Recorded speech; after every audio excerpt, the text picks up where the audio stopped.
So, good morning, good evening, good afternoon, everybody who's going to take their time to watch this. It's the third week of September, and we continue with our teenagehood talk. And today we are privileged to have Joanne Kirera. She'll introduce herself, and then I'll introduce the topic. Joanne? Thank you so much. My name is Joanne Kirera. I'm a family therapist who also doubles up as a child psychologist or child therapist, if you like. I'm I am working with families and children to ensure that everyone is in better mental space and is progressive and is productive through this life, and especially the children, because in the African culture, our children were perceived to be without emotions.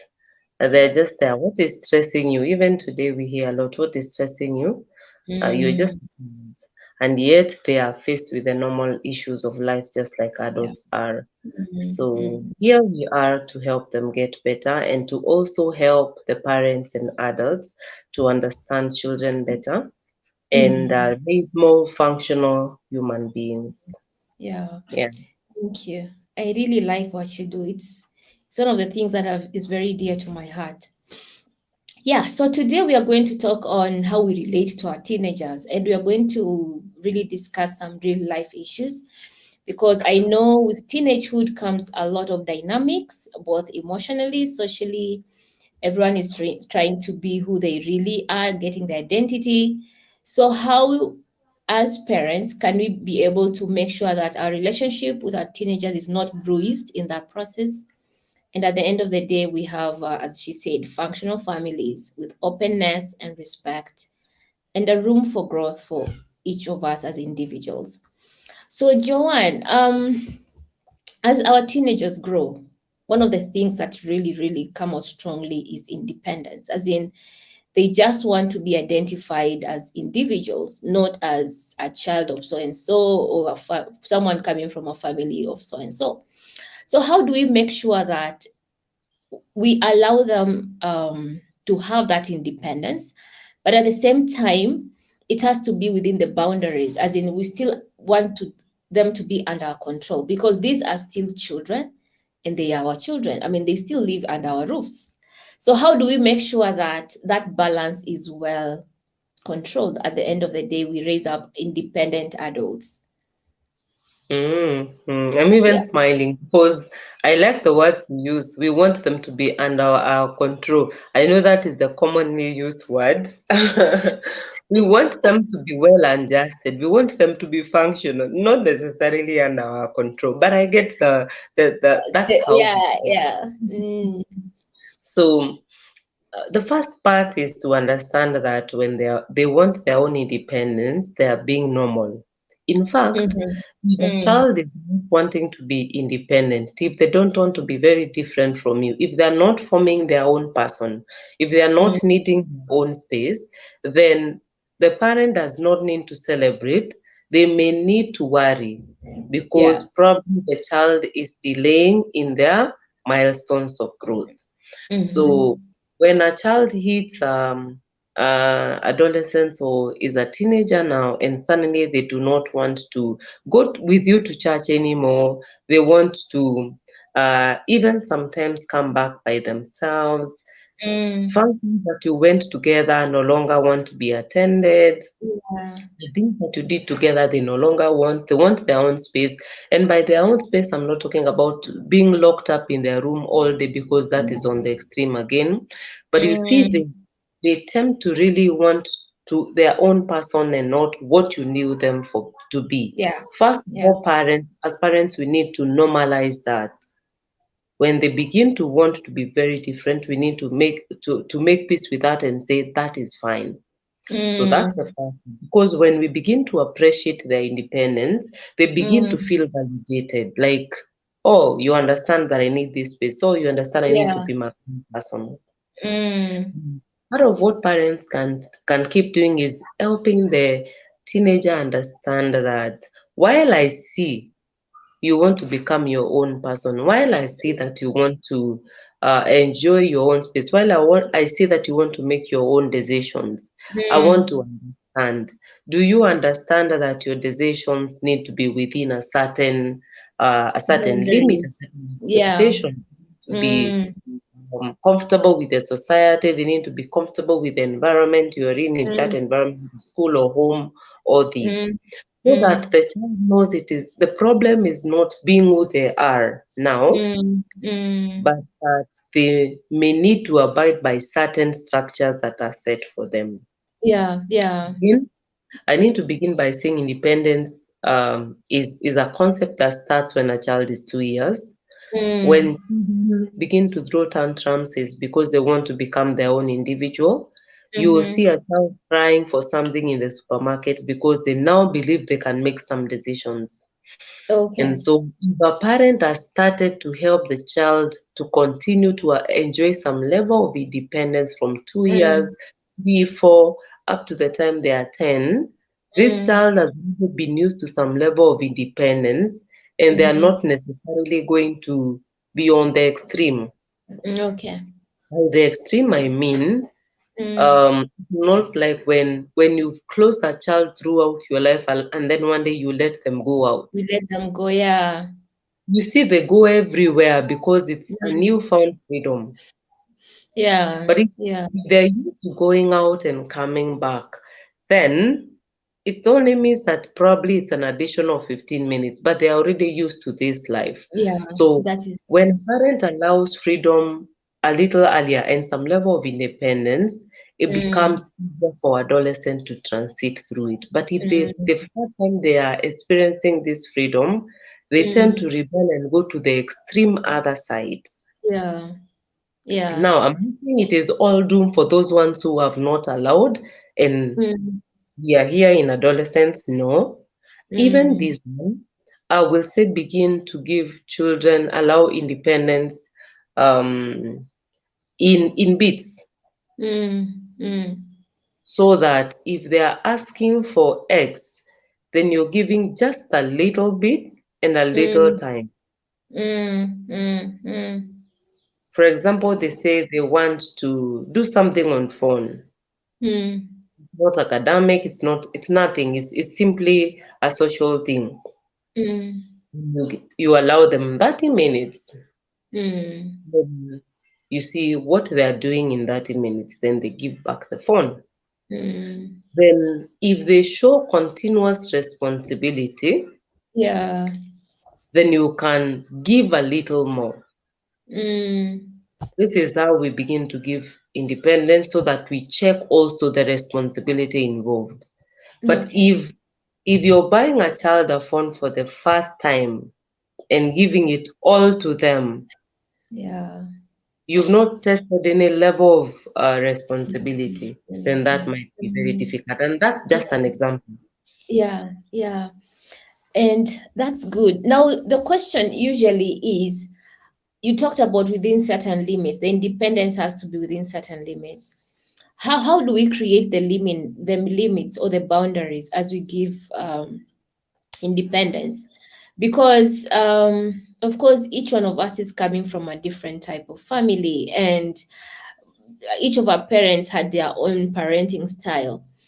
But at the end of the day, you want a child, regardless of where they come from. I mean, this child has to get responsibility. They have to be responsible for their own lives. So how do we create those healthy boundaries within our children? As much as we give them freedom and independence, how do we create those? What are the things that are going to advise us to say, okay, so these have to be the limits of this functional home, as you call it? So again, does the home have a structure? Okay, so we Is need a there home with a future. Yeah. is there structure in the home? Because Mhm. structure is not formed because children have become adolescents. Yes, that is true. Structure needs to have been present. Yeah.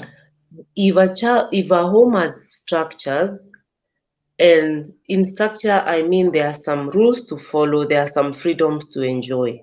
Mm-hmm, mm-hmm. So this is number one. If a home has structure, then a child is already assimilated into that structure. This is true. Yeah. Now, a parent has to be the one who models the respect for that structure. Say, for Mm-hmm. example, we say in this home, Mm. we don't talk rudely to each other, we don't shout at each other. It is Yes. one of our common rules. We talk to each Mm, other with respect and kindness. If mm, a mm, parent is modeling that structure, mm, then an adolescent talks rudely to you because they are having moods, mm. then you can be able to bring them back to structure and remind them. You remember, even if Yeah. you're going through a season, Mm, we still address each other with kindness yeah. and we don't shout at each other. Mm, If a mm. parent has modeled that, then they have moral authority to correct the child, and it becomes easier for the child to understand It's that. true. It is true. If we are saying then we cannot be watching not pleasant materials, say Mm, pornography or whatever else it is, and then mm. the parent is the chief in doing this, then you Yeah. have no structure. You are asking a child what definitely you are not doing. Yeah. Yeah. Again, if you are asking your children not to do the drugs, hard drugs, or Mm, alcohol, and you mm. are doing it yourself, then you have no moral authority because you're modeling a behavior that you're not asking children to follow. Okay. Yeah. So a parent has to be the first model of this structure that we create. I Mm, respect our family structure. It's easier mm, for the child, even as they negotiate their own independence. mm, It's easier mm, to negotiate on that front. Same way with family values, mm. Yeah. right? Oh, yeah.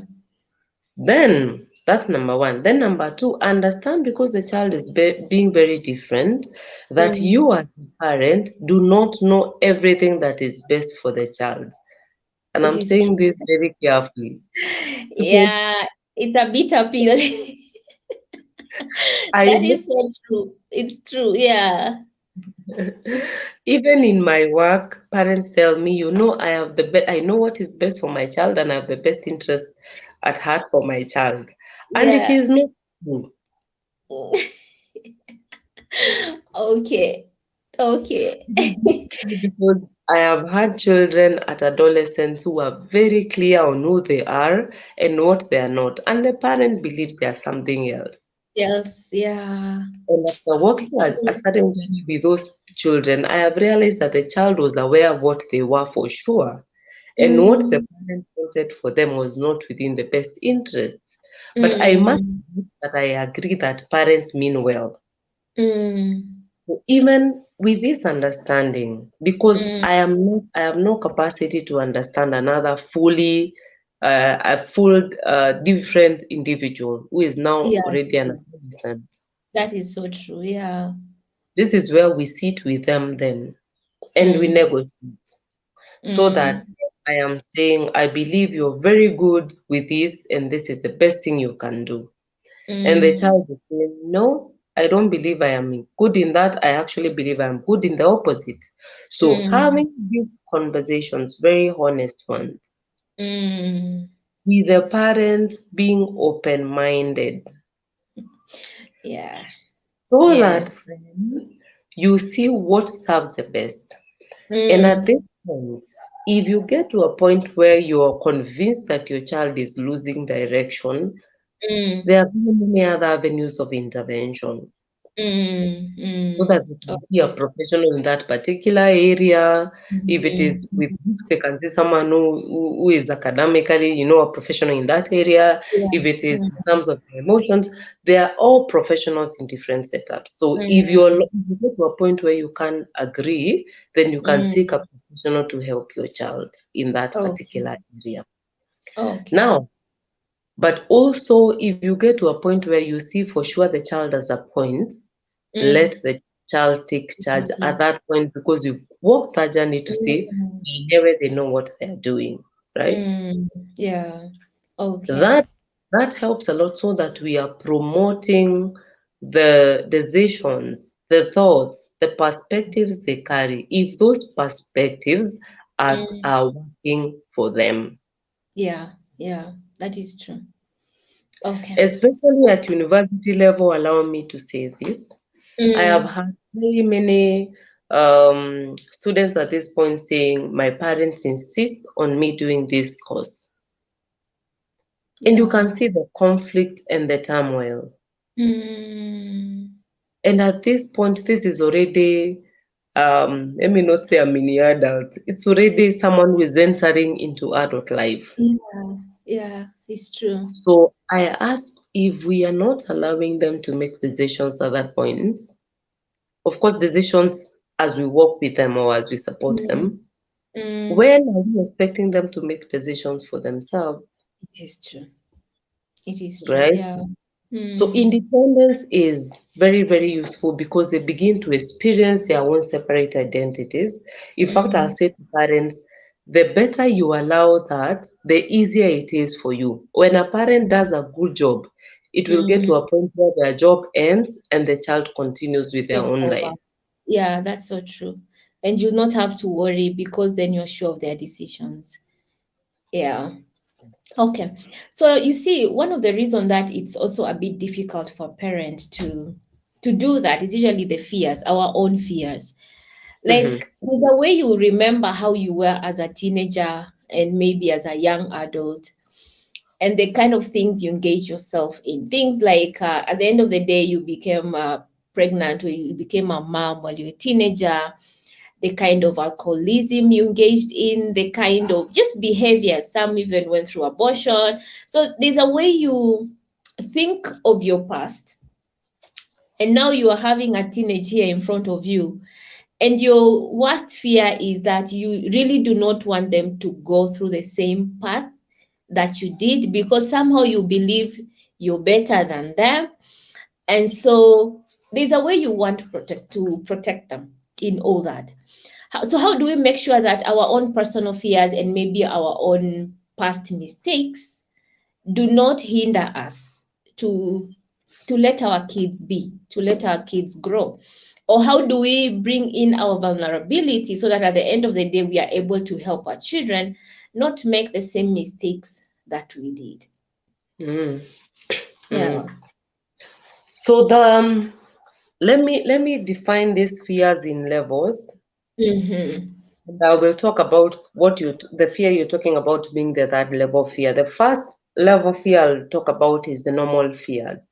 All of us Mm. have normal fears. How will tomorrow be like? Yeah. Um, will my children be successful? Will Mm. they become the best they can be in this world? That is normal Mm. fear. Now, Mm.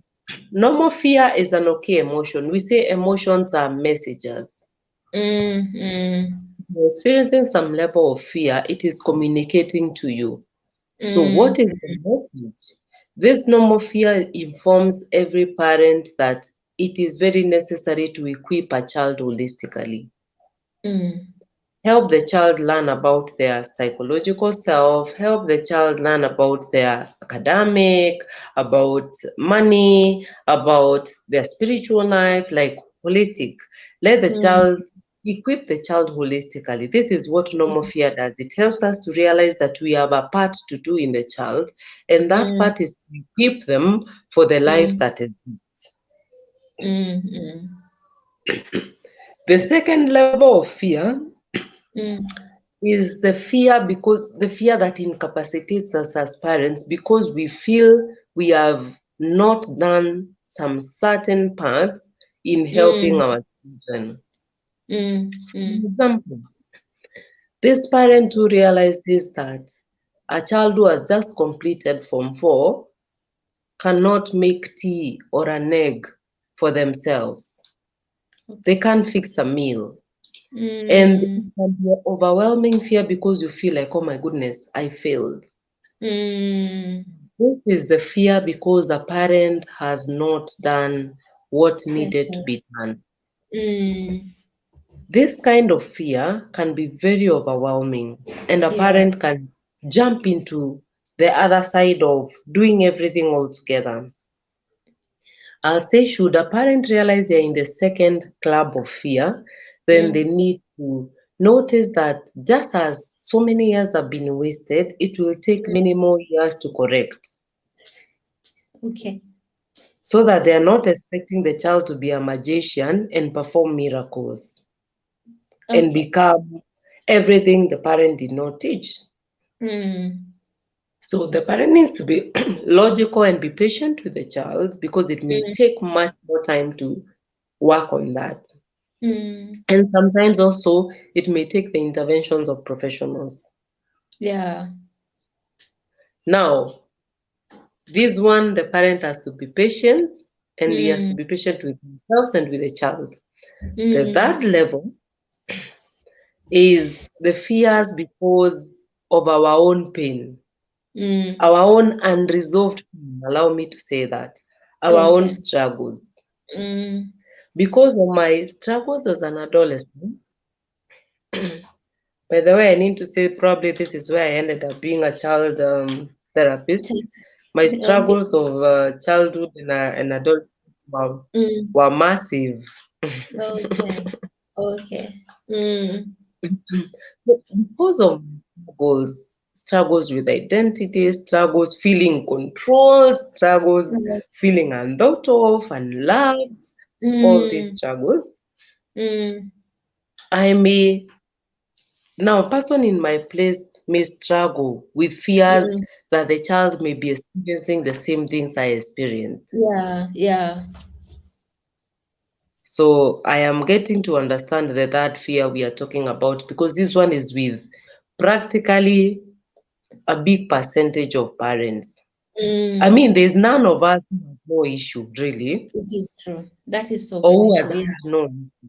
Mm, So every parent has fears, irrational fears, in the mm, areas that we struggle with, in the mm, areas that we had trouble negotiating, in the mm, areas we have not healed from. mm, mm, So I will say if there are areas you struggled with as an adolescent, mm. please seek to heal from them. Okay. Without Okay. healing, we cannot be vulnerable on our children or to our Mm, children. mm, Why? mm, Because our areas of insufficiencies, like I got pregnant, like I had an mm, abortion, will be mm, presenting me as a parent with mm, shame to my child. mm. Okay. Okay. So Mm, unless I heal my own pain, mm, unless I heal from my mistakes, unless I get to a point of forgiveness with myself, and mm, that happens after healing, then I mm. will not be vulnerable to my child. Yeah. Yeah. Okay. And yet, sometimes when I talk to adolescents and I tell them how I was practically crashing on some very weird, wrong boys, wrong in the Mm, sense that if you look back, you're like, oh, what was that again? yeah. Then they laugh. And one of them asked me, so how can you be our role model when you had Wow. so much trouble with? Flows. Yeah. Yeah. And I told her, I actually don't want to be a role model to you. I want you to practically learn from my own mistakes, Mm, not that's good. repeat Yeah. them. Yeah. I want you to practically learn from my own struggles Mm, so that you do not repeat them. yeah. And as I went, this was telling them, I am telling you, like that particular day I was talking about, I was crashing on these, particular Mm, boys, and mm, nothing much happened past that. mm, But the shame of me feeling that was a lot. So, mm, and I was continuing to tell them, you know what? If you are going through these sexual feelings, then you mm. need to know that you're perfectly normal, that there's Yeah, nothing wrong with you. it is true. And so you see, because I am being vulnerable with them, it's easier now Mm, for them to share their to open struggles. up. Yeah. But I am also Mm, sharing my struggles because I have long healed from that shame. mm, mm, Now, if a parent is struggling to be vulnerable with your own struggles of adolescence, which we all mm, had, then mm. for sure you need healing. It tells you Yeah, that you haven't healed yet. you have not healed. Okay. Now, Mm, the other level of building trust Mm, building confidence in adolescents is for them to mm, feel that they struggled as they are struggling. So they are mm, normal. mm. You know the way it feels as a Kenyan when you wake up and then you realize that every other person is going through the same motions, especially post COVID, like you, then you're like, oh, thank goodness Oh, I'm normal. I'm not alone. That's how adolescents, when they're like, ah, Okay. yeah, you struggled with that as well? Oh, Yeah. really? It's normal. It really, Mm, really calms them down and they feel normal and they self-accept. And it's mm, a very good thing that we can do for adolescents. But we cannot mm, be vulnerable unless we have healed. mm. Oh, wow. Okay. So healing is the first thing that we need to do as parents. And I think it's not only for parents, it's for everyone. I mean, if you're carrying a lot of baggage, most of the time, Mm, even in your conversations, people are going to pick those things. And mm, so mm, now, I know you talked a bit about building trust. mm, How else can we build trust? How else can we build trust with our teenager? Because maybe even before we go there, I take you back. When it comes to vulnerability and a parent feeling they have failed, mm, I remember there's another parent that came to my mind. This is a parent of it's a mom of a 15, 16-year-old girl in boarding school. Um, mm, she cannot keep herself neat. Now, I don't know mm, if that is a problem. Maybe you get, mm, she can't. And I think it's not only for her, and maybe this is for all parents who are watching this. She can't keep herself. As in, it goes to an extent where even her pads, she puts her pads in her bedroom. Like if the mm, mom doesn't go to the bedroom, those pads will stay there for 3 months, mm, even mm, two. mm, And you see now it's mm, bringing issues because she's not like she's staying with her sister, and the sister cannot tolerate that. So there's constant fight between the two of mm, them. So now talking about this teenager, is it mm. just teenagehood or is it a problem bigger than just what we are saying? What you're sharing is slightly of an extreme, Okay. as I Okay. hear it. Mm, Um, the child may need a sort of a behavioral assessment okay. so that we can see if all other levels of functioning are okay. Mm, But there are also very many other parents who are struggling with children they feel are not as responsible as they need to mm, be. mm, Sometimes I say when a child is a bit off the norm, a bit off the norm mm, is like keeping used up parts for such a long time. That's a bit off the norm. They may mm, need an evaluation to determine if this is normal behavior or there's mm, something else that may be, you know, mm, mm, um, happening in them. But then mm. there's also more responsibilities that children do not embrace. Like they want to sit the whole day and do TV, they don't shower, they don't even, they don't fix those They vyombos that don't, were left at yeah. the sink, like nothing. So these are also areas that parents can really blame themselves. And first Mm, of all, I want to say also that most of the time when we become parents, we are constantly in the space of triggers because of how we were raised ourselves. okay. Okay. I remember growing up, Mm, personally now, when I was growing up, mm, I had a very strict mother who um, needed things to be done in certain ways. mm. And when things were not done in certain ways, of course, you would face it in Yeah. whatever it is going to be. Mm, mm. And growing up, I noticed that in my earlier life, I was very triggered by messiness. Okay. Okay. Messiness Yeah. would throw me off balance because there was Mm. a lot of shame growing up that came with if you're not neat, you're horrible. This is a It's a horrible problem. thing. Yeah. Yeah. I carried a lot of shame around not being neat or not being organized. Mm.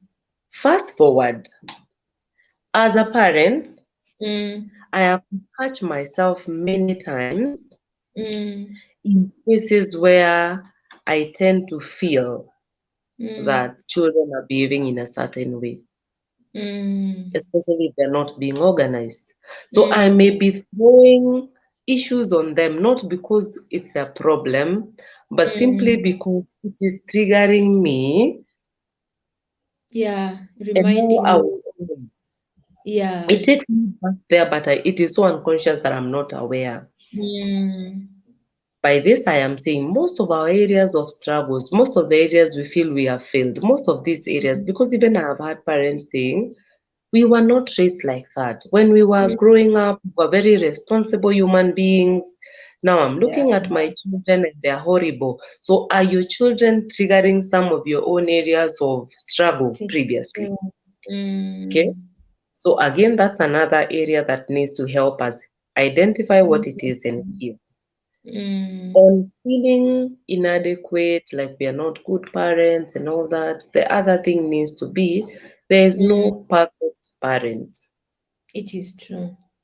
Even as we learn and get better, we will Mm, still make mistakes because we are human beings. mm, Where we acknowledge we have made mistakes, it's okay for us to say as much, even to children. mm, mm. Yeah. And therefore, this is also how we get the load off our chest as we feel we have struggled to be the best parents. And it's okay to tell children that we are not the best parents and we are not Mm, perfect parents, actually. yeah. And you're not perfect children. So we have to Mm, extend grace to each other from to time each to other. time. It is Yes, true. Mm, none mm. of us is perfect. We are doing Yeah. this for the first time. Even if you have been a parent of 10 children, this It particular is. one is very unique.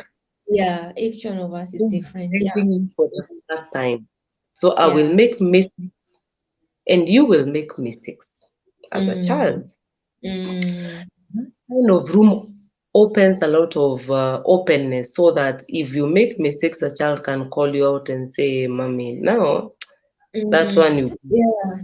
Yeah. Yeah. say, "Okay, what did I do?"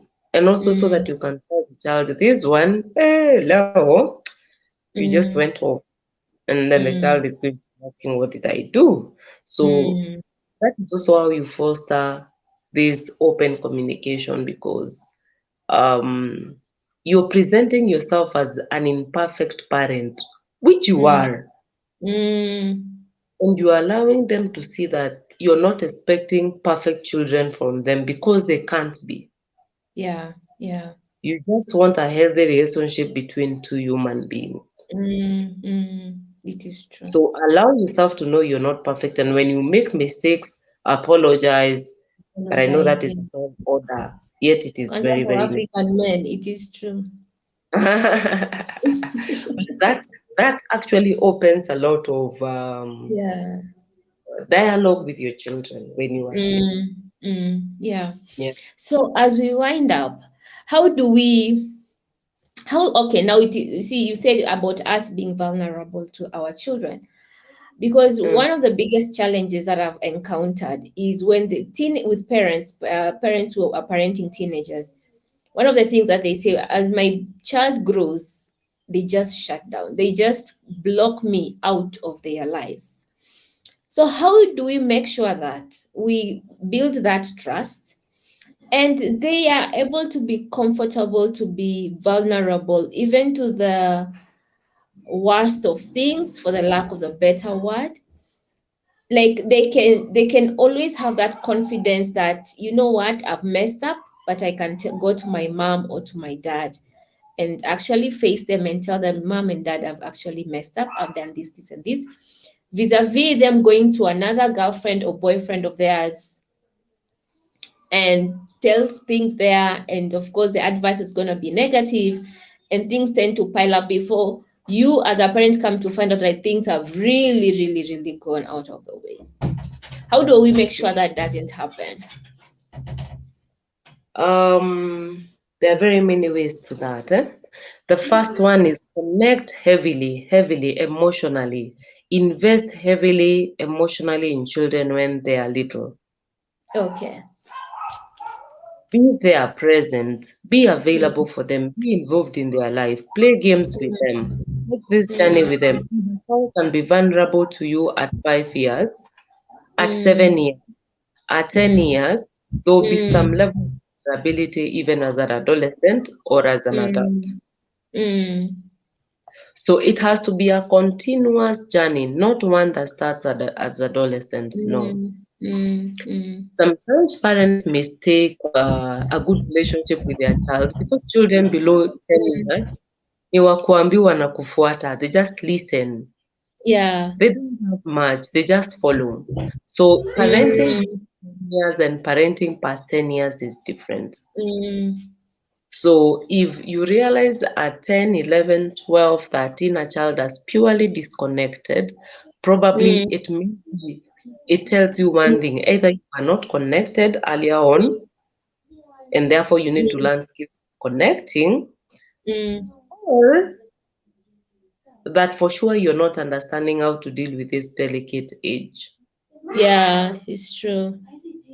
So the other part to keep them telling you what is happening in their lives is by Mm, not judging them. okay. Most parents that I deal with sometimes will come to me and say, I don't understand why my children don't find an issue, for example, with early sex or LGBTQ, for example. Mm, And parents are saying, I don't understand why my child does not think it's an issue. mm, mm, mm, mm. See? And the parent is very Yeah. distraught with that. Mm, But if a parent was allowing the child to bring their world to the parent, then they are going to be mm, listening. Okay, so what makes it a non-issue? Tell me about mm. Yeah. understand the world of the child because even the world is dynamic. Mm. Things change every other Yeah, time. it's true. Mm, So if a parent wants to the child to be telling them everything, don't block them. mm, This parent who told me we can't negotiate past this one, that they endorse this kind of people, we can't negotiate past that. mm, And yet, a parent can allow the child to bring their world, discuss it, mm, understand it, negotiate it, mm, until they may get to a point where I don't agree with your view, but I mm, respect your view. You are a different. mm. Yeah, yeah. When it gets to that point, then Mm, child begin to experience love and acceptance from the parent, even for mm, being different. mm, mm, mm. And I'm talking about a child who thinks something is different, not a child who is doing a wrong thing. A A child who wrong thinks thing, something yeah. is different. Yeah. Mm, So if a child feels accepted for being different, they can tell you whatever it is. mm, See? mm. Yeah. So there's a child who was telling me in therapy now, who was telling me that when when I had sex for the first time, Mm, I went home and I told Mom, I want to tell you something. Today I mm-hmm, broke the virginity. And I was mm-hmm, shocked. The child was 15. The mom was mm, shocked.